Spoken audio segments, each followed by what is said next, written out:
As I stepped out the stage door, the glow from the casino was lighting up the desert, and the door swung open and the people came out, and the sound of money, laughs, and music poured past them as if there was just too much hilarity inside to stay bottled up. It was out of my way, but I felt like walking through there for the sheer joy of knowing I could. The deputy sheriff standing just inside gave me a big, "Hiya, Sam." I waved and kept moving through all the action. I passed a wall of slot machines, the dice tables, blackjack. "Hiya, Sam." Swing and show, Sammy. "Here, make room for Sam." "No, like, man, thanks, not tonight, man. Can you dig? I got to run into LA. I'll catch you, like, tomorrow, man."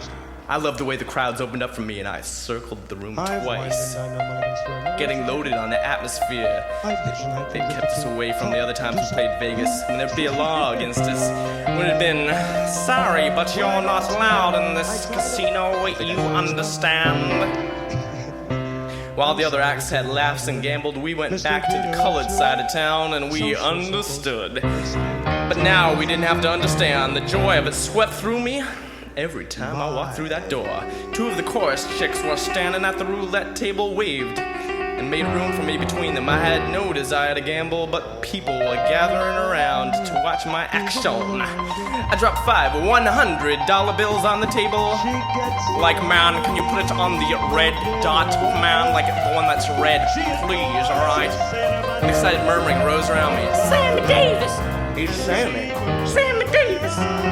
The chicks were grinning, digging my big-time move, man. The dealer spun the wheel. I shook my fist at him. "Man, if you yell black at me, there's going to be a race riot, man. Can you dig that?" He got a laugh. I lit a cigarette and I took the first drag, and the ball clicked into the red 6. The dealer matched my money with a huge stack of chips and pushed it all back to me. I split my winnings, slid one pile of each to the girls, playing it Cary Grant on the French Riviera style. With a little bow and said, "Thank you for bringing me good luck, ladies." I turned around and rode away on their gasps. Walking along the corridor to my room, I intensified the satisfaction, the bittersweet of contrast, concentrating on the emotionless faces, remembering the matter-of-fact voice. "You can't stay here. You'll have to find a boarding house in the, other side of town." Now they wanted us enough, so they were breaking their rules. We were bigger than Jim Crow. They were paying us $7,500 a week. Best money we'd ever made. But that was the least of the payoff. It was as though a genie had materialized out of show business and said, "You're going to be a star, and anything you want is yours, man. Like, you're as good as Joe Schmo." And he handed us a solid gold key to every door that had ever been slammed in our faces. I sat in an easy chair in my living room, absorbing the acceptance, smoking a cigarette, enjoying the luxury of the suite, and picturing myself in the middle of it. I showered and called room service for a hamburger. There was a knock at my door. One of the chorus kids was standing there wearing a skin-tight blue jeans, if you know what I mean. I laughed. "They've got crazy room service here, man." She laughed too. She didn't understand the joke, but she laughed anyway. That was the part of it, man. When you're making it, you get laughs with a "Good morning, chickie baby." Charlie was waiting in the car in the front of the hotel. "Baby man, like, you can drive the first half of the drive there while I'll catch a few hours of sleep, man." I climbed in the back seat, got comfortable, and the car rolled down the strip toward the highway. I saw the big neon sign flashing my name across the desert. I could smell the brand new leather as I rested my face against it and kissed that expensive seat with all the love I had for everything it represented. I was glad to take over the driving. Nobody's invented the booze that will give you the kick like the first few times you drive your first Cadillac convertible. I pulled onto the highway and let the car swallow up the road. The sun was coming over the mountains, and I saw the night leaving, the day growing bigger, brighter every moment. It was one of those magnificent mornings when you can only remember the good things as always. Nothing as bad as ever happened. I would like to was do this actively medley of aware songs. that This first one. the edge of the window was exactly right for my height, for my left elbow. My fingers filled perfectly into the ridges around the steering wheel, and the clear bright desert air was streaming in through the window as it was wrapping around my face like some gorgeous swinging chick giving me a facial. I turned on the radio and filled the car with music, and I heard my own voice singing, "Hey there."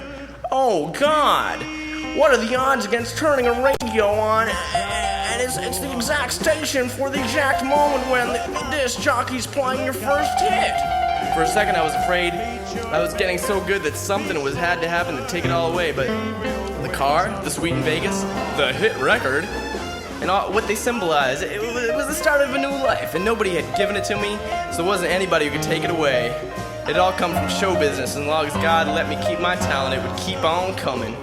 We were building any day, and any day now we'd break wide open, and I'd be a star, a real goddamn star.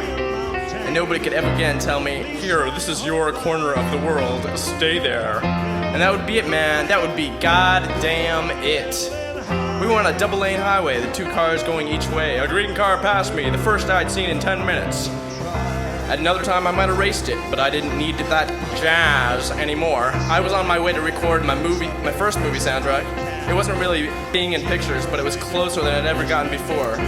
I visualized myself driving through the Universal Studios in my own Cadillac convertible. The guard was tipping his hat.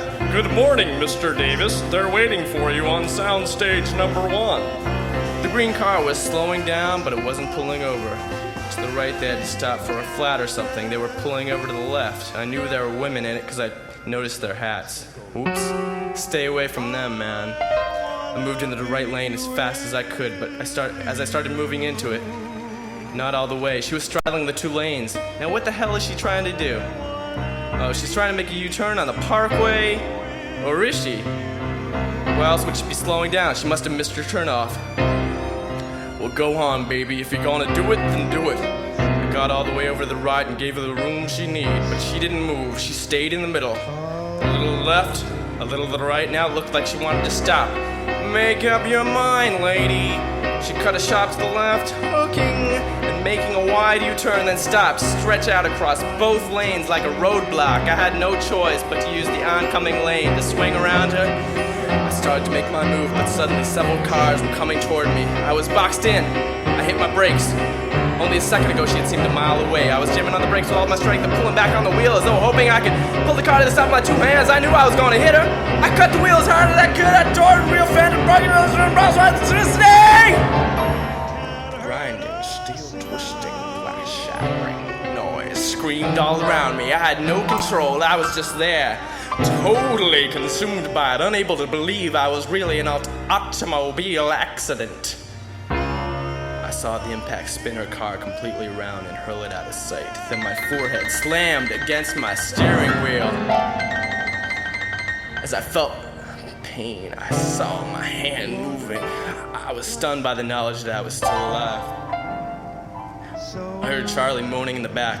Thank God he was alive too. I felt blood running down my face and into my eyes like it had a couple times in the army when I'd been hit over the head. But I could hardly see. But I knew I'd be okay as soon as the blood cleared away. I was afraid to see what happened to Charlie. When I turned around, he was trying to get up off the floor. Like, Charlie, man, like, are you okay? I opened my door and got out to help him, reached in the back seat and took a hold of his arm. When he stood up, I could see his jaw hanging loose and blood coming out of his mouth. Oh God, like, Charlie, man, I'm very sorry about this. Please forgive me, man. I'm sorry, man. Cars were stopping, the people were running out of the diner and gas station. Someone said, "It's Sammy Davis." I started up the road to see what had happened to the women, but a soldier stopped me. "They're all right over there.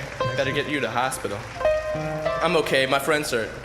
I pulled the soldier over to Charlie. He had both of his hands in his mouth and blood was pouring through his fingers. I put my arm around him. "It's going to be all right, man. Don't worry. It will be okay." He looked up and made horrible choking sounds, trying to speak. He pointed to my face, closed his eyes and moaned. I reached up. As I ran my hand over my cheek, I felt my eye hanging there by a string. Frantically, I tried to stuff it back in, like if I could do that, it would stay there and nobody would know. It would be as though nothing had happened. The ground went out from under me and I was on my knees. "Don't let me go blind. Please, God, dude, don't take it all away. People were picking me up and carrying me and putting me somewhere, but I couldn't see. I couldn't move. I was half awake, half asleep, hanging somewhere between the past and the future. But there was no future anymore. All the beautiful things, all the plans, the laughs, they were lying out there, smashed just like a car. The doors were going to close again. The people who had been nice when I was somebody would turn away from me. None of them were going to say, "Hiya, Sam," anymore. I heard a siren. There was movement under me. I knew I was in an ambulance. Can it really happen this way? 26 years of working and taking it and reaching. Was that all for nothing? Could you finally get it and blow it so fast?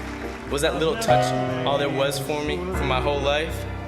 Am I never going to be a star? They're going to hate me again.